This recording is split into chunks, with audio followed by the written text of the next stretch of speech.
Hello everyone, we're now in Lesson 5, Evolution of Industrial Policy in Korea. The readings come from 3 different sources. The first book is Steers, Shin, and Ungsun. It's a chapter from the Chaebol, Korea's New Industrial Might. The second is from Ungsun, Steers, and Park, Korean Enterprise, The Quest for Globalization. And the third is from my book, Big Business, Strong State, Collusion and Conflict in South Korean Development, Chapter 3. Now, what are the concepts and topics that we're going to discuss this week? Now, the topics that are critical in understanding Korea's industrialization and rapid economic development are things like the developmental state. As I mentioned in last week's session, developmental state has been a critical actor in South Korea's industrial development. Unlike many other countries that experience rapid industrialization or development, in Korea, Japan, many of the East Asian neighbors, the government played a very critical and central role in its economic development history. So we, scholars in East Asia and scholars who have studied East Asian economic development, developed the term developmental state. This was first used by Professor Chalmers Johnson when he tried to understand Japan's remarkable economic growth since the end of the Second World War.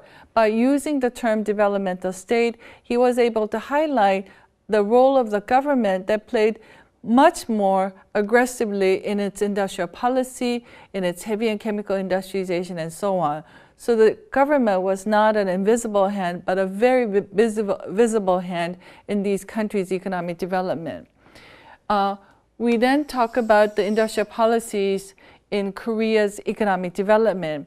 Because the government plays such a central role in Korea's economic development, we want to understand to what extent Korea's industrial policy, the government's industrial policy, had a role to play in Korea's economic development.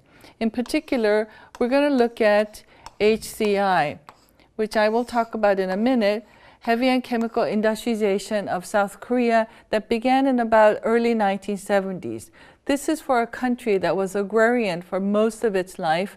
It started the signal for a massive transformation of the South Korean economy from an agrarian-based economy to a major industrial powerhouse. So how are the industrial policies have made this country move in such a way in a very rapid period?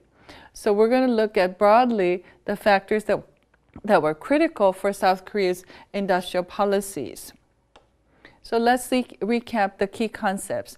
The key concepts are the developmental state, industrial policies that these developmental states enacted in order to promote industrialization and development in South Korea.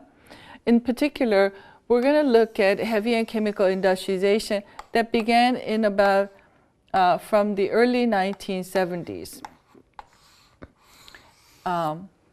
We're trying to understand how the government, the developmental state, played a very important and critical role in motivating the private enterprises to move into, invest in heavy and chemical industries.